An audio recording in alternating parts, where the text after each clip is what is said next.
Assalamualaikum warahmatullahi wabarakatuh. Halo sahabatku semuanya, kembali lagi dalam kisah hikmah. Pada kesempatan kali ini kita akan melanjutkan kisah wanita teladan, yaitu Khadijah binti Khuwailid pada bagian kedua. Untuk teman-teman yang belum melihat bagian pertama, bisa dilihat video sebelumnya. Khadijah, apa yang terjadi padaku? Aku khawatir terjadi apa-apa pada diriku. Khadijah menanggapi dengan kalimat yang sangat berarti bagi psikis Nabi pada saat itu. Ia berkata, "Tidak, bergembiralah, demi Allah, dia tidak akan pernah menghinakanmu. Demi Allah, engkau adalah seseorang yang menyambung silaturahim. Jujur ucapannya, memikul kesulitan orang lain, menanggung orang yang tidak punya, memuliakan tamu, dan mendukung usaha-usaha kebenaran." Kemudian ia mengajak Nabi menemui sepupunya Waraqah bin Naufal. Di masa jahiliyah, Waraqah adalah seorang laki-laki Nasrani. Ia menulis Injil dengan bahasa Arab dan ia sudah tua sampai buta karena ketuaannya. Ia memberi kabar baik kepada Nabi. Waraqah bercerita bahwa apa yang baru saja beliau jumpai adalah An-Namus, Jibril, yang juga datang menemui Musa. Dalam keadaan yang aneh dan membingungkan itu, Khadijahlah orang pertama yang beriman kepada Allah dan Rasul-Nya. Tentu hal ini semakin meringankan beban psikis Nabi. Nabi tak pernah mendengar sesuatu pun dari Khadijah yang membuat beliau tidak suka, tidak mendustakannya dan membuatnya bersedih.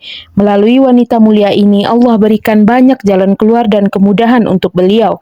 Saat ia pulang mendakwahkan risalahnya, Khadijah selalu membuat jiwanya kembali teguh dan bersemangat, meringankan dan membenarkannya di saat orang-orang mendustakannya. Membayangkan keadaan tersebut dan sulitnya merintis dakwah di tengah orang-orang yang mengingkari. Tidak hanya mengingkari, mereka juga memusuhi dan merespon dakwah dengan gangguan. Tapi beliau memiliki istri seperti Khadijah yang melapangkan dan tak pernah mengecewakannya sedikit pun. Dari sini kita tahu mengapa Rasulullah SAW tidak menikahi wanita lain selain dirinya saat Khadijah masih hidup. Wanita yang cerdas. Semua sumber-sumber sejarah menceritakan biografi Khadijah pasti menukilkan bahwa beliau adalah wanita yang cerdas.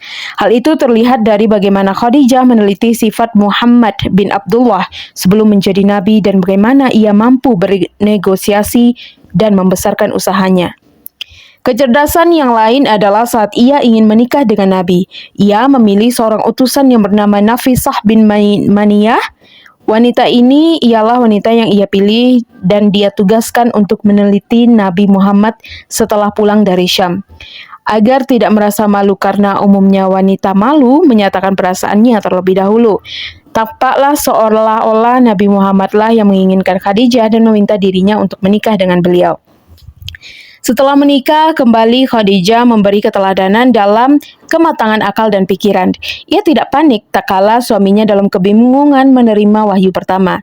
Ia jawab dengan yakin bahwa Allah tidak akan menghinakan suaminya. Jawaban itu ia kuatkan dengan alasan-alasan, sehingga sang suami benar-benar tenang. Tidak cukup sampai di situ, ia bawa suaminya ke Waraqah agar semakin tenang dengan peristiwa ajaib yang tengah terjadi. Perhatikanlah tahapan-tahapan Khadijah dalam menenangkan suaminya dalam menerima wahyu. Pasti semakin tampaklah kecerdasan dan kematangan jiwanya.